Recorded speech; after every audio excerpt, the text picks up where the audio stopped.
তাৰ বাহিৰে কেইটামান বিশেষ পইণ্ট ক'লে, যিকেইটা পইণ্ট মই নোট কৰি ল'লোঁ লগে লগে, যে সেই ব্যক্তিগৰাকী কি ক'লে আপোনালোকে এবাৰ মন দি শুনক। প্ৰথমটো পইণ্ট কৈছে, কুবেৰ যন্ত্ৰ হেনো ৰাখিব লাগে ঘৰত।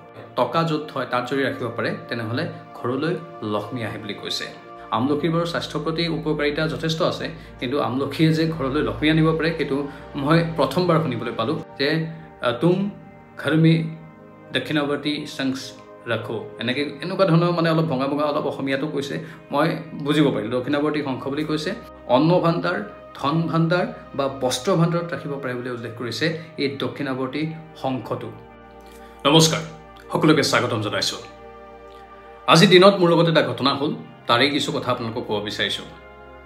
এজন ব্যক্তিক লগ পালোঁ, ঘৰৰ পৰা ঠিক অফিচলৈ যাব ওলাইছোঁ। সেই সময়তেই বিঘোষাৰ ফালৰ পৰা চাব গ'লে ব্যক্তিজনক বাবা বা তেনেকুৱা সাধু সন্যাসীৰ দৰে লাগে। আৰু সাধাৰণতে গুৱাহাটীত গণেশগুৰিৰ আশে পাশে তেনেধৰণৰ লোক বিভিন্ন সময়ত আহি থাকে। অম্বুবাচী মেলাৰ সময়ত অৱশ্যে বেছি আহে, কিন্তু আন সময়তো তেওঁলোকক দেখা পোৱা যায়। বহুতে আহে ফুট এটা দি 10 টকা বা 20 টকা বৰঙণি হিচাপে লৈ আঁতৰি যায়। সিজনক দেখাৰ লগে লগে মোৰ মনতো তেনেকুৱা এটা ভাবৰে সৃষ্টি হ'ল, হয়তো তেওঁক টকা লাগে, মোক হয়তো এটা ফুট দিব বা ফুল অলপ দিব, তাৰপিছত গুচি যাব। বেলেগ ভাবৰ সৃষ্টি নহ'ল। লগে লগে মই মোৰ পাৰ্চৰ পৰা টকা ওলালোঁ। 20 টকা এটা আছিল, সেই 20 টকাটোকে দিলোঁ। কিন্তু আচৰিত ধৰণে সেই ব্যক্তিগৰাকীয়ে মোৰ পৰা টকাটো নল'লে, আৰু টকা নলৈ তেওঁ পোনপটীয়াকৈ হাতত ফুল গুজি দিলে আৰু এটা ফুট দি দিলে মোৰ কপালত। বৰ্তমান নিশাৰ সময়, মই অফিচৰ পৰা আহি ভিডিঅ'টো বনাইছোঁ। তেতিয়া মোৰ খৰখেদা লাগিল। তাৰপিছত মই আচৰিত হ'লোঁ তেওঁৰ এই আচৰণ দেখি, কাৰণ সাধাৰণতে এনেকুৱা ব্যক্তিয়ে টকাহে বেছি বিচাৰে, তেনেকুৱা ধৰণৰ এটা অনুমান মোৰ হৈ আছিল। তাৰপিছত তেওঁ মোক ক'লে যে হিন্দীতে অলপ ভঙা অসমীয়া আৰু হিন্দীত মিক্স কৰি কথাখিনি ক'লে যে তুমি পৰিৱৰ্তন হৈছা নেকি, এনেকুৱা ধৰণৰ কথা অলপ ক'লে। মই কৈছোঁ, মই মানে অলপ থতমত খাই বোলো, হঠাৎ এই কথাটো কিয় ক'লে মোক।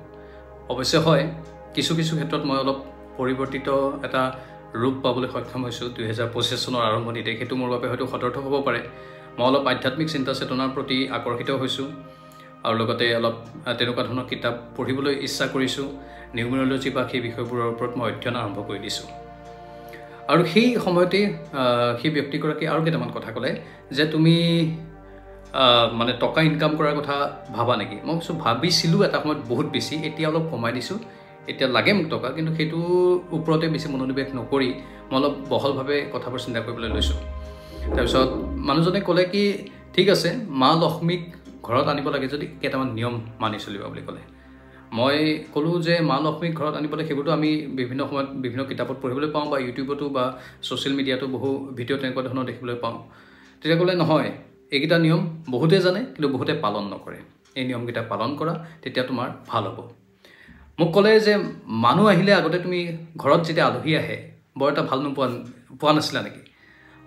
এটা সময়ত আছিল, আমি যেতিয়া ভাড়াঘৰত আছিলোঁ, ভাড়াঘৰত মানুহ আহিলে অলপ বেয়া পাইছিলোঁ। ময়ো তেতিয়া আকৌ বেছি থতমত খালোঁ। এফালেতো মানুহজনে পইচাও নল'লে, আকৌ মোকচোন জ্ঞান দিব ধৰিছে। মই ক'লোঁ হয়, আগতে ভাড়াঘৰত আছিলোঁ, পানী চানী অভাৱ আছিল, মানেকে খেচখেচনি কৰিছিল। তেতিয়া অলপ মনটো মোৰ তেনেকুৱাই আছিল, বৰ বেছি আলহী আহিলে ভাল পোৱা নাছিলোঁ। সেইটো কাৰণে তোমাৰ মাইনাছ পইণ্ট হৈ আছিল বুলি ক'লে মোক। মই ক'লোঁ কি মাইনাছ পইণ্ট, মানে আলহী আহিলে বেয়া পোৱাটো মাইনাছ পইণ্ট নেকি। মোক ক'লে হয়, যেতিয়া ঘৰত আলহী আহে, আলহীক খুব বেছি আদৰ সন্মান যিসকলে কৰে তেওঁলোকৰ সদায় ভাল হয়। আৰু লগতে ক'লে যে ঘৰ পৰিষ্কাৰ পৰিচ্ছন্ন কৰি ৰাখিব লাগে। মোৰ মা যেতিয়া জীয়াই আছিল, মা শেষ মুহূৰ্তত পাৰ্কিনছনত অলপ কষ্ট পাইছিল, পাৰ্কিনছন ডিজিজ। মা কিন্তু পাৰ্কিনছন ডিজিজত ভুগি থকাৰ সময়তো কিন্তু ঘৰ সদায় পৰিষ্কাৰ কৰি ৰাখিছিল। আৰু মই, মোৰ দাদা, মোৰ দেউতা, পাপা, আমাৰ 3জনতকৈ সম্পূৰ্ণ পৃথক মোৰ মা আছে। মা পাৰ্কিনছনত যুঁজি থাকে, পাৰ্কিনছনত অৱস্থা বেয়া হৈ যায়, ডপামিনটো ৰিলিজ একেবাৰে ব্ৰেইনত কমি যায়, হাত এখন কঁপি থাকে। তাৰপাছতো আলহীক আপ্যায়ন কৰিবলৈ নেৰিছিল, আলহীক খুব আদৰ সাদৰ কৰিছিল, খুব বৰ সাধাৰণ আৰু সহজ সৰল মহিলা আছিল। তেওঁৰ সেই ব্যক্তিত্ব মই আজিও মনত ৰাখিছোঁ। 2020 চনত মা মোৰ ঢুকাল, কিন্তু সেয়া মোৰ সেই সময়খিনিলৈ মনত পৰি গ'ল। মানে ঘৰ পৰিষ্কাৰ পৰিচ্ছন্ন কৰি ৰখা, মানুহ আহিলে আদৰ সাদৰ কৰা মাৰ সেইটো গুণ আছিল। কিন্তু আমি অলপ পৃথক আছিলোঁ। মই নিজেই ব্যক্তিগতভাৱে অলপ মোৰ মনটো ভাড়াঘৰত থাকি ঠেক হৈ গৈছিলে, আৰু সেই কথাটো মোৰ হঠাৎ মনত পৰি গ'ল। তাৰপিছত মই কথাখিনি অলপ ভালদৰে মন দি শুনো বুলি তেওঁক কেম্পাছৰ ভিতৰলৈ মাতিলোঁ আৰু পাতিলোঁ অলপ কথা। তাৰপিছত তেওঁ মোক কৈ গ'ল যে কি হয়, আমি সাধাৰণতে কি কৰোঁ। আমি সাধাৰণতে মানুহ আহিলে, আলহী আহিলে অলপ বেয়া পাওঁ, সেইটো আমাৰ এটা দুৰ্বলতা, মাইনাছ পইণ্ট। আমি মানুহক হাঁহি মাতিবলৈ বেয়া পাওঁ বা ভয় কৰোঁ, কাৰণ এতিয়া মানুহৰ ভাৱধাৰা এনেকুৱা হৈ গৈছে যে মানুহক যদি ভালকৈ হাঁহি মাতা হয় তেনেহ'লে অপজিটত থকা মানুহজনে সেই মানুহজনক দুৰ্বল বুলি ভাবে হেনো। এতিয়া একাংশই তেনেধৰণে ভাবিবলৈ লৈছে। সেয়ে বহুতে আনকি মানুহক ভালকৈ সম্বোধন কৰাও বাদ দি দিছে, যিটো বৰ্তমান সমাজৰ বাবে, বৰ্তমান এই ছ'চাইটিৰ বাবে এটা নৰৰ্থক দিশ, যাৰ বাবে মানুহবোৰ অসুখী বুলি কৈছে তেওঁ কৈছে যে মানুহবোৰ বেছি নিৰাশাত থাকে, হতাশগ্ৰস্ততাত থাকে, কাৰণ তেওঁলোকে এটা ভাৱধাৰা লৈ লৈছে যে মই যদি মানুহজনক উপজাচি মাতোঁ বা মানুহজনক যদি বৰ বেছি হাঁহি আৰু নম্ৰ ভদ্ৰভাৱে অলপ মূৰ দুৱাই মাতোঁ, তেতিয়াহ'লে মানুহজন মোতকৈ ওপৰত গুচি যাব, তেওঁ শক্তিশালী স্থিতিত গুচি যাব। সেইটো আচলতে ভুল মানসিকতা। তেনেধৰণৰ মানসিকতাৰ ফলত এতিয়া আমাৰ ঘৰলৈ লক্ষ্মী নহা হৈছে বা আমাৰ জেপত টকা নহা হৈছে। দ্বিতীয়তে, আলহী আহিলে ভাল পাব লাগে। আলহীক সদায় মৃদু ভাষাত বৰ সুন্দৰভাৱে কথা পাতিব লাগে আৰু হাঁহি কথা পাতিব লাগে, আৰু আলহীক যিমান পাৰি আপ্যায়ন কৰিব লাগে, আৰু দৰিদ্ৰক যিমান পাৰি দান দিব লাগে। দুখীয়া মানুহ দেখিলেই পৰাপক্ষত সহায় কৰিবলৈ চেষ্টা কৰিব লাগে, আৰু সেই সহায় কৰা চেষ্টাবোৰ কেতিয়াও পাব্লিচিটিৰ ৰূপত প্ৰকাশ বা প্ৰচাৰ কৰিব নালাগে। আমাৰ আজিকালি বহুতে ছ'চিয়েল মিডিয়াত সেইটো কৰে, সেইবোৰ প্ৰচাৰ কৰি দিয়ে। ভগৱানৰ কৃপাত ময়ো কেতিয়াবা দুই এজনক এনেকৈ সহায় কৰিছোঁ, আজিকালি সহায় কৰিবলৈ ধৰিছোঁ, কিন্তু মই সেইবোৰ পাব্লিচিটি হিচাপত মোৰ ছ'চিয়েল মিডিয়াত নিদিওঁ। সেইটো মোৰ ভাল লাগিল বাৰু, সেই কথাটো কিবা কাৰণত মোৰ লগত মিলি গ'ল। লগতে ক'লে ঘৰ সদায় পৰিষ্কাৰ পৰিচ্ছন্ন কৰি ৰাখিব লাগে, সেইটো মই আগৰ ভিডিঅ'টো সম্প্ৰচাৰ কৰিছিলোঁ। এজন এষ্ট্ৰলজাৰৰ সৈতে কথা পাতোঁতে তেওঁ কৈছিল আঁঠুৱাখন ৰাতিপুৱা যিমান পাৰি সিমান সোনকালে খুলিবলৈ চেষ্টা কৰোঁ, বিচনা পাৰিবলৈ চেষ্টা কৰোঁ, আৰু সদায় থাপনাত সেৱা কৰোঁ। যিমান ঠাণ্ডা নহওক কিয় গৰম পানীৰে হ'লেও গাটো ধুওঁ। সেইটো এটা বৰ ভাল লক্ষণ, যিটো থাকিব লাগে, আৰু সেইটো তেওঁ নক'লেও সকলোৱে জানে বা মই নক'লেও সকলোৱে জানিব। বিচনা সোনকালে পাৰিব লাগে, সোনকালে শোৱাৰ পৰা সোনকালে শুই উঠিব লাগে, সেইবোৰ সাধাৰণ কথা, সেইবোৰ সকলোৱে জানে। তাৰ বাহিৰে কেইটামান বিশেষ পইণ্ট ক'লে, যিকেইটা পইণ্ট মই নোট কৰি ল'লোঁ লগে লগে। মই নোট কৰি সেই পইণ্টকেইটাই আপোনালোকক ক'ব বিচাৰিছোঁ যে সেই ব্যক্তিগৰাকীয়ে কি ক'লে আপোনালোকে এবাৰ মন দি শুনক। প্ৰথমটো পইণ্ট কৈছে কুবেৰ যন্ত্ৰ হেনো ৰাখিব লাগে ঘৰত। থাপনাত বা মন্দিৰত অথবা টকা য'ত থয় তাত কুবেৰ যন্ত্ৰ ৰাখিব পাৰিলে ভাল বুলি কৈছে সেই ব্যক্তিগৰাকীয়ে। আপুনি বাবা বুলি ক'ব পাৰে অথবা পুৰোহিত বুলি ক'ব পাৰে, যি নকওক কিয়, তেওঁ যিহেতু টকা নল'লে আৰু টকা নোলোৱাকৈ এইখিনি পৰামৰ্শ দিলে, সেইকাৰণে মোৰ ভাল লাগিল। কুবেৰ যন্ত্ৰটো যদি ঘৰত ৰাখে আৰু তাক যদি থাপনাত ৰাখিব পাৰে বা মন্দিৰত ৰাখিব পাৰে, অথবা ধন য'ত থয়, টকা য'ত থয় তাত যদি ৰাখিব পাৰে, তেনেহ'লে ঘৰলৈ লক্ষ্মী আহে বুলি কৈছে। আৰু আন এটা কথা কৈছে যে গা ধোৱা পানীত আমলখি দিব লাগে বুলি কৈছে।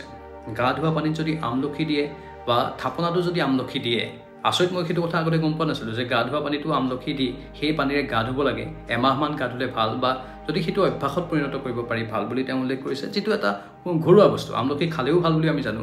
আমলখিৰ বাৰু স্বাস্থ্যৰ প্ৰতি উপকাৰিতা যথেষ্ট আছে, কিন্তু আমলখিয়ে যে ঘৰলৈ লক্ষ্মী আনিব পাৰে সেইটো মই প্ৰথমবাৰ শুনিবলৈ পালোঁ। আমলখিৰ যে ইমান উপকাৰিতা আছে, আমলখি সঁচাকৈ এটা মহৌষধ বুলি কোৱা হয়।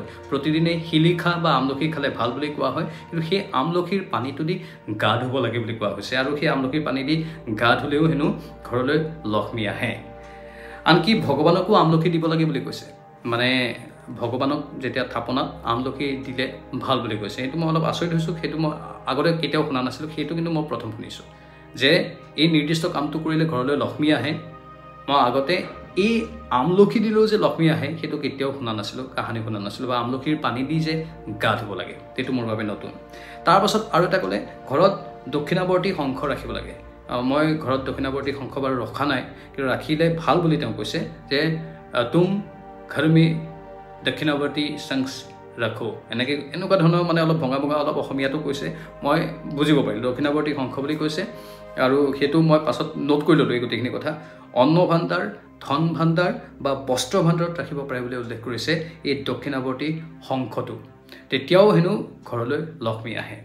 ইফালে তুলসীৰ পুলি যদি ঘৰত ৰাখে সেইটো ভাল। সেইটোতো আমি অসমীয়া সমাজে আমাৰ কাতি বিহুত তুলসীৰ তলতেই চাকি জ্বলাওঁ, বা প্ৰত্যেক বছৰে আমি তুলসীৰ তলত চাকি জ্বলাওঁ। তুলসীৰ তলৰ গোটেই ভেটিটো বৰ সুন্দৰকৈ আমি সজাই পৰাই তোলোঁ।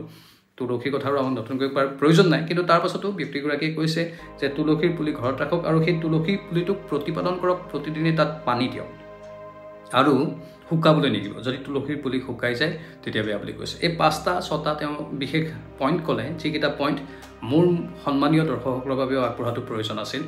কুবেৰ যন্ত্ৰ, যিটো মই আজিলৈকে ঘৰত অনা নাছিলোঁ, এতিয়া আনিম হয়তো। থাপনাত বা মন্দিৰত অথবা টকা য'ত হয় তাত থ'লে ভাল বুলি কৈছে। গা ধোৱা পানীত আমলখি দিব লাগে, যিটো মোৰ বাবে একেবাৰে নতুন কথা।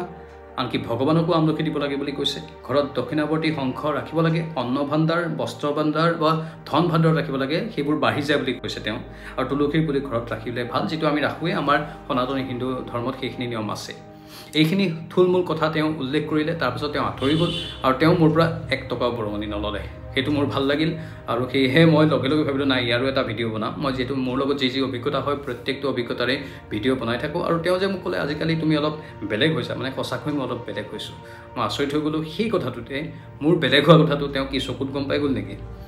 কিছুমান মানুহৰ থাকে ছিক্স চেন্সটো পাৱাৰফুল, তেওঁলোকে মানুহ দেখিও বহুখিনি কথা কৈ দিব পাৰে। সেইটোক মই একেবাৰে ভগৱানৰ গুণ বুলি ধৰি নলওঁ। কেতিয়াবা বহুত বেছি অধ্যয়ন কৰিলেও, কিতাপ পঢ়িলেও মানুহৰ ব্ৰেইনত বা গোটেই মস্তিষ্কক সেই কথাবোৰ আহি পৰে। মানুহ এজন দেখিলেই, মানুহজনৰ বডি লেংগুৱেজ দেখিলেই অনুমান কৰিব পাৰে যে মানুহজনে আচলতে কি ভাবি আছে, আৰু তাৰ ভিত্তিত বহু কথা কৈ দিয়ে। তেওঁলোকে সৰ্বজন বিদিত বুলি বা সকলো জানে বুলি, সৰবজান বুলি সকলোৱে ধৰি লয়। আচলতে সেইটোও সত্য নহয়। বহুলোকে অৱশ্যে সাধনাৰ বলতো সেই গুণটো আয়ত্ব কৰিবলৈ সক্ষম হয়। এইখিনি হ'ল ঘৰলৈ লক্ষ্মী অহাৰ মন্ত্ৰ 2025 চনত। আমি ভাবোঁ যে এই কথাখিনিয়ে কিছু পৰিমাণে হ'লেও আমাৰ দৰ্শকসকলক সহায় কৰিব যদি বিশ্বাস কৰে। আৰু লগতে এটা কথা কওঁ যে বিশ্বাসে মিলয় হৰি, কিন্তু এইবোৰক অন্ধবিশ্বাস বুলিও কোনেও ধৰি ল'ব নালাগে। আৰু যিমানে আমি আমাৰ নীতি নিয়মবোৰ মানিম, সিমানেই আমাৰ জীৱন পৰিস্ফুট হ'ব, সুন্দৰ হ'ব। কাৰণ যিমানেই নীতি নিয়ম মানিব, সিমানেই আপোনাৰ হাতত সময় ওলাই পৰিব। যদি সোনকালে পুৱা শুই উঠে, গাটো যদি সোনকালে ধুই দিয়ে, তাৰপিছত থাপনাত যদি সেৱা কৰে, অলপ যদি ভগৱানক প্ৰাৰ্থনা কৰে, তাৰপাছত চাব যেতিয়া লাহে লাহে কামবোৰ কৰি যাব, সেই পজিটিভিটিটো মনত আহি যায় আৰু আপোনাৰ অনন্ত সময় থাকে হাতত। আপুনি গোটেই দিনটো বহুত সময় পাই যায়। যিসকলে দেৰিকৈ শুই উঠে তেওঁলোকৰ বাবে দিনটো একেবাৰে ছুটি হৈ পৰে, আৰু যিসকলে সোনকালে শুই উঠি এই নিয়মবোৰ কৰি লয়, বিশেষকৈ গা ধোৱাৰ কামখিনি, বিশ্বখন পাৰা কামখিনি অথবা চাকি ধূপ জ্বলোৱা কামখিনি, তাৰপাছত তেওঁৰ বাবে পৰ্যাপ্ত সময় থাকে, বহুখিনি কাম কৰিব পাৰে। এইটো আছিল আজিৰ ভিডিঅ'ৰ মূল কথা। বিদায় লৈছোঁ। আপোনালোকৰ কমেণ্ট আমি ভালদৰে পঢ়িম, সেয়েহে কমেণ্ট বক্সত আপোনালোকৰ মতামতবোৰ লিখক। আপোনালোকে হয় ভৰ দিয়ে নে এই কথাখিনিত? নহ'লেও কথা নাই। আপোনালোকে যদি এই ক্ষেত্ৰত কয় যে এইবোৰ কথা আমি বিশ্বাস নকৰোঁ, সেইটোও লিখিব পাৰে, অথবা যিসকলে বিশ্বাস কৰে সেইটোও লিখিব পাৰে। মুঠতে সমাজখন সুন্দৰ হওক, সেইটোৱে কামনা কৰিছোঁ। আৰু বহুত ভাল ভাল সাক্ষাৎকাৰ আপোনালোকৰ বাবে আনি আছোঁ এই দিনকেইটাত, চাই থাকিব। ধন্যবাদ জনাইছোঁ। নমস্কাৰ।